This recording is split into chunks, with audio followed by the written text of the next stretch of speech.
Eto na nga yung 2 kilos ng crinkles recipe natin. Mura lang tong recipe na to pero kung sa lasa at pagka-chewy lang din naman, lalaban to sa mga mamahaling recipes. Kaya tara! Dito meron tayong 4 na pirasong large na itlog, 400 grams ng coconut oil, pwede rin naman ng vegetable oil o palm oil o kaya canola oil, pwede. Tapos meron ako dito ding 2 kilos ng light brown sugar, 15 grams ng salt, 750 grams ng fresh milk, pero pwede rin ng evaporated milk, and then 250 grams ng cocoa powder. Yung magiging lasa ng crinkles nyo ay nakadepende sa lasa ng cocoa powder na gagamitin nyo. So, ang gamit nyo, hanap kayo ng quality ng cocoa.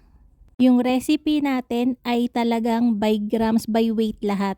Mas madali yung sundan, mas eksakto yung magagawa. And kung gusto nyo naman hatiin, since malaki yung portion na to, 2 kilos, edi mas madali nyong ma-divide, di ba?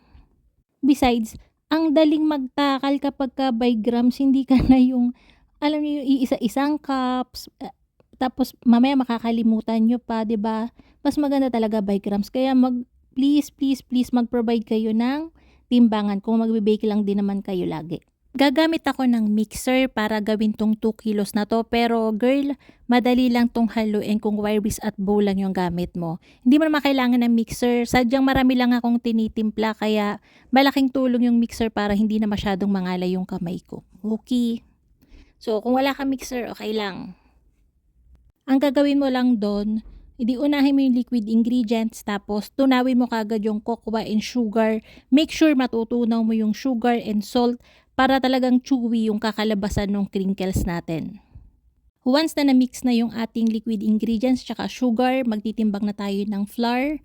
Ang ginagamit ko dito is all-purpose flour, 2 kilos, 30 grams ng baking soda, 50 grams ng baking powder.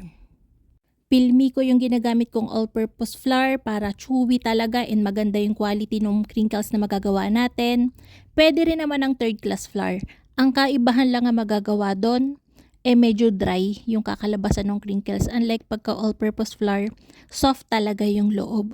Siguradong may magtatanong dyan, paano kung ayaw kong lagyan ng milk? Pwede bang water na lang? Pwede naman.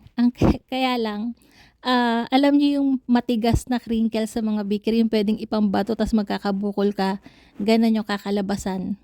Hindi naman ganun katigas pero titigas siya. So, milk lang ang kailangan gamitin. Pag gagamit naman kayo ng mixer para sundan tong recipe na to, once na na-combine nyo na yung flour, wag nyo nang ika-mix ng sobra. Tapusin nyo na yung mixing, yung siguradong halong-halo pagka nalipat nyo na siya sa bowl. Inililipat ko lahat ng cookie dough ko na tinitimpla sa isa pang bowl kasi yung ilalim nitong mixer na to, hindi naman niya nadadala ng sobra eh. Merong naiiwan na hindi naahalo. So, dun ko na sa ibang bowl pa hinahalo ng sobra. Gusto ko lang ibigay itong recipe na to kasi may na-share na ako before na 500 grams na recipe nitong crinkles natin. Ang problema lang dun, may iba na maraming nakagawa na perfect. Kaya lang, yung iba, sabi malambot daw. Malambot naman talaga siya pagkahalo pa lang. Ang gagawin nyo lang, i-rest nyo lang siya siguro mga 30 minutes to 1 hour. Hindi na yung masyadong malagkit. Huwag nyong ilalagay sa fridge o kaya sa chiller o kaya sa freezer kasi itong recipe na to, pagka kinoat nyo na siya ng powdered sugar and nilagay nyo siya sa ref, humuhulas yung powdered sugar pag binake na. So, hayaan nyo lang siya sa room temperature. Hindi na yan mabasang-basa mamaya.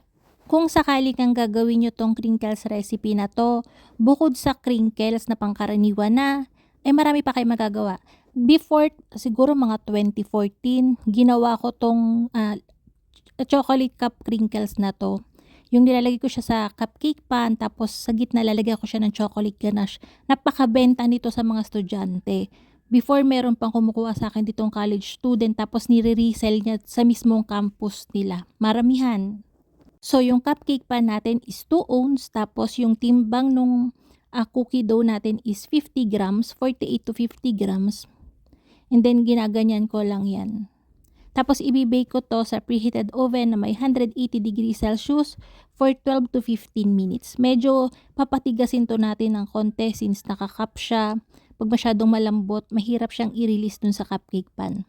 Although, kapag ginawa nyo 'to, puwede rin naman kayong maglagay na ng liner dun sa cupcake pan instead na i-grease nyo lang siya ng shortening. Puwede na naka-cupcake liner para pagkatapos, naka-cupcake liner na siya 'pag bebenta. Yung putol naman natin sa mismong crinkles natin is 30 grams, 30 to 35. Lalaki kasi yan ng malaki talaga, eh.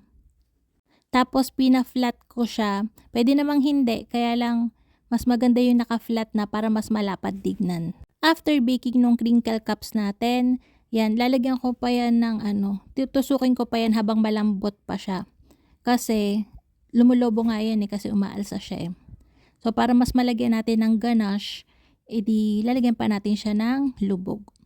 Tapos papalamigin nyo muna to bago nyo siya i-release kasi malambot pa nga yan.